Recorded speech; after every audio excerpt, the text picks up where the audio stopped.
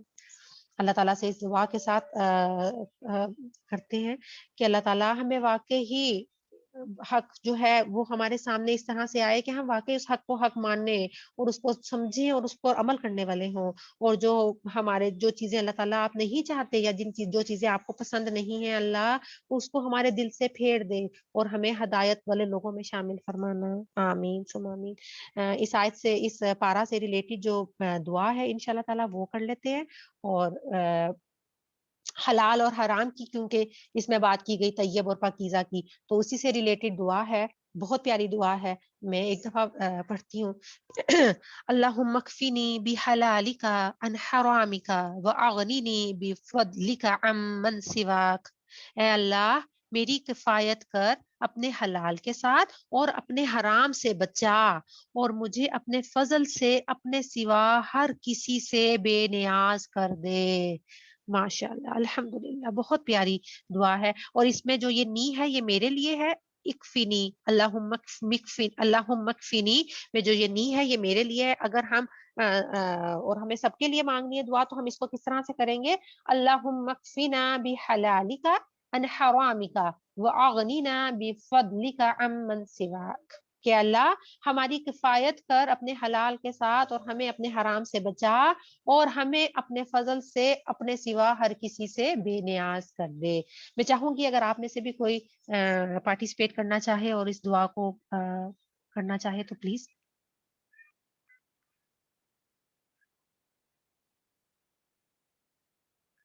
جی زنیرہ. جی میں یہ دعا پڑھنا چاہتی ہوں. جی جی ضرور. اللہم اکفنی بحلالک عن حرامک واغننی بفضلک عمن سواک. زنیرہ آپ ترجمہ بھی پڑھ لیں ساتھ میں.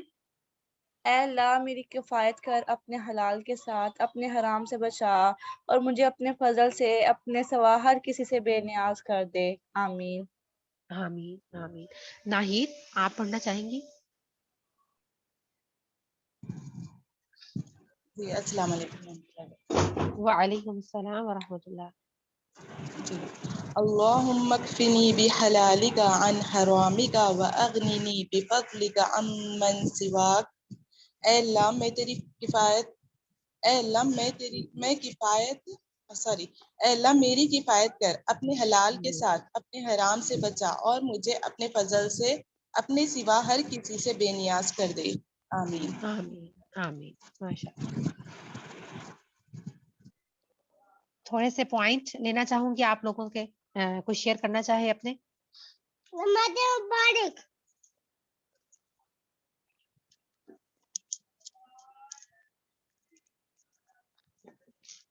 جی نورین.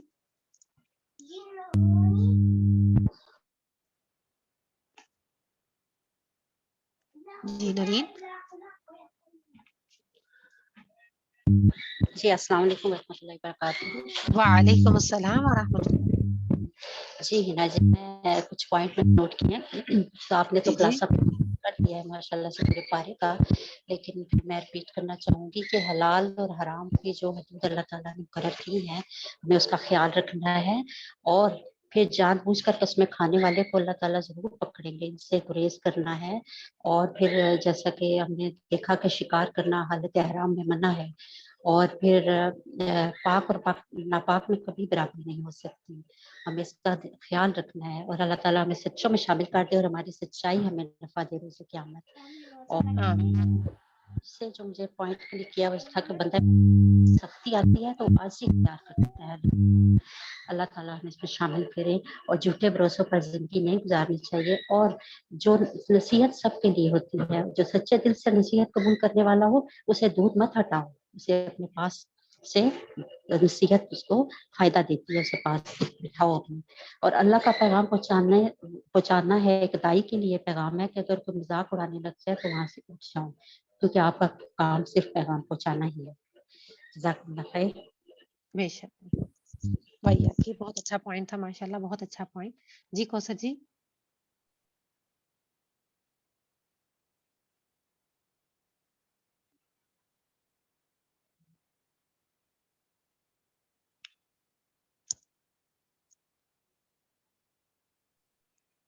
السلام علیکم ورحمۃ اللہ وبرکاتہ.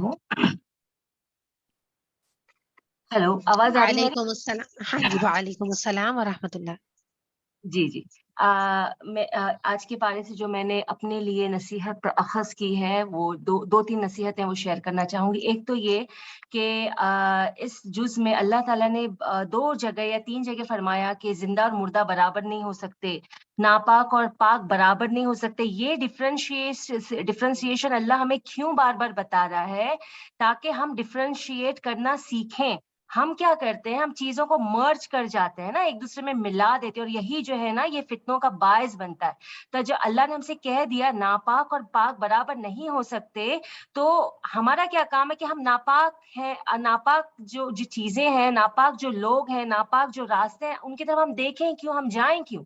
تو اللہ سے ہمیں دعا کرنی چاہیے کہ اللہ ہم کو یہ ڈفرینسیشن سکھا دے کہ اتنے فتنے کا دور ہے کہ ڈفرینشیٹ اگر ہم نہیں کر پائیں گے تو سیدھا اٹیک ہمارے ایمان پر ہے. اور اس ضمن میں یہ جو آج آپ نے دعا سکھائی اللہم اکفنی بحلالک عن حرامک، یہ بھی بہت کارآمد ہوتی ہے. سیکنڈ ایک دعا ہے اللہم انی اعوذ بک من شر سمعی ومن شر بصری ومن شر لسانی ومن شر قلبی ومن شر منی. ایک تو یہ پوائنٹ تھا. سیکنڈ یہ تھا کہ زندہ کو اللہ مردہ سے اور مردہ کو زندہ سے نکالتا ہے. اس میں ہمارے لیے کیا سبق ہے؟ اس میں ہمارے لیے یہ سبق ہے کہ تنگ سے تنگ حالات زندگی جو کبھی کبھار ہمارے لیے موت کے برابر ہوتی ہے نا، تو اس موت والی زندگی سے اللہ زندگی کو نکال سکتا ہے. ہم اس پر یقین رکھیں، اس میں ہمارا اللہ پہ توکل ہو. ہم کبھی بھی حالات سے گھبرائیں نہیں، کیونکہ دیکھیں جو اللہ کے راستے پہ چلتا ہے نا، یہ ہو نہیں سکتا کہ اس پر آزمائشوں کے پہاڑ ٹوٹے نا. تو یہ آیتیں بار بار بظاہر تو لگتا ہے بہت ہی سمپل سی آیتیں ہیں، لیکن اس کے پیچھے ایک جو ہے نا سمندر ہے، ایک پورا خزانہ ہے اس کے پیچھے، اس پر ہمیں دیکھنے کی ضرورت ہے. تیسری یہ چیز جو آخری آیت جو آپ نے پڑھی کہ اگر ایمان نہ لائے تو ہم ان کے دل الٹ دیں گے، تو کتنی خطرناک بات ہے کہ اللہ تعالیٰ ہمارے دلوں کو الٹنے سے بچائے. اور اس ضمن میں نے کل ہی ایک لیکچر سنا تھا، اس میں انہوں نے یہ فرمایا تھا کہ سلف جو ہے نا وہ 3 دعاؤں کو کبھی نہیں چھوڑتے تھے. وہ 3 دعائیں میں شیئر کرنا چاہوں گی. ایک تو یہ ہے یا مقلب القلوب ثبت قلبی علی دینک، دوسری یہ ہے اللہم انی اسألک حسن الخاتمہ، اور تیسری اللہم انی اسألک توبۃ نصوحا. بس یہ پوائنٹس تھے میرے. جزاکم اللہ خیرن کثیر. آپ کو سر جی ماشاء اللہ بہت اچھا بہت اچھا بہت اچھا لگا سن کے ماشاء اللہ. جی کوئی اور شیئر کرنا چاہے گا؟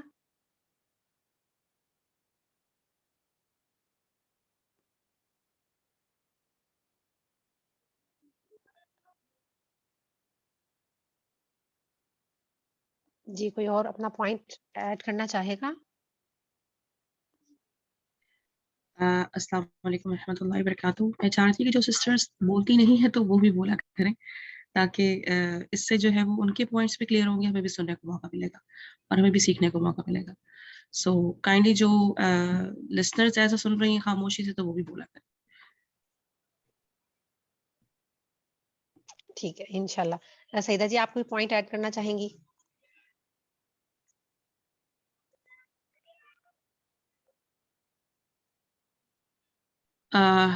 جی السلام علیکم ورحمۃ اللہ. ہے نا، پہلے تو سب سے پہلے جزاکم اللہ خیرن کثیرا کہ اتنا خوبصورت انداز اور بہت ہی خوبصورت طریقے سے پورے پارے کو سمرائز کیا. الحمدللہ جزاکم اللہ خیرن کثیرا. آیت ویسے تو پارا الحمدللہ تمام پوائنٹس ہی سب نے شیئر کر دیا الحمدللہ، لیکن آیت 105 تھی، اس میں اللہ سبحانہ و تعالیٰ فرما رہے تھے کہ تم دوسروں کی فکر نہیں کرو، اپنی فکر کرو. دوسرا چاہے کچھ بھی کرے تمہیں اس کو نہیں دیکھنا، کیونکہ سب کو تو میری طرف لوٹ کے آنا ہے. تو چاہے جو برا کرنے والا ہوگا چاہے جو اچھا کرنے والا ہوگا. مطلب میں سوچ رہی تھی کہ ہم اگر کوئی برا کرتا ہے تو یا نہیں بھی کرتا تو ہم اتنی جلدی ججمنٹل ہو جاتے ہیں اور فوراً سے کامنٹ پاس کرنا شروع کر دیتے ہیں. تو ہمیں ایسے جو ہے وہ چیزوں سے بالکل پرہیز کرنا چاہیے، کیونکہ اللہ سبحانہ و تعالیٰ یہاں کیا فرما رہے تھے کہ تم اپنی فکر کرو، دوسروں کی فکر نہیں کرو، سب کو میری طرف لوٹ کے آنا ہے. ہم نے یہ دیکھنا ہے کہ ہم اللہ سبحانہ و تعالیٰ کے سامنے جب کھڑے ہوں گے تو کیسے کھڑے ہوں گے اور کس حال میں کھڑے ہوں گے.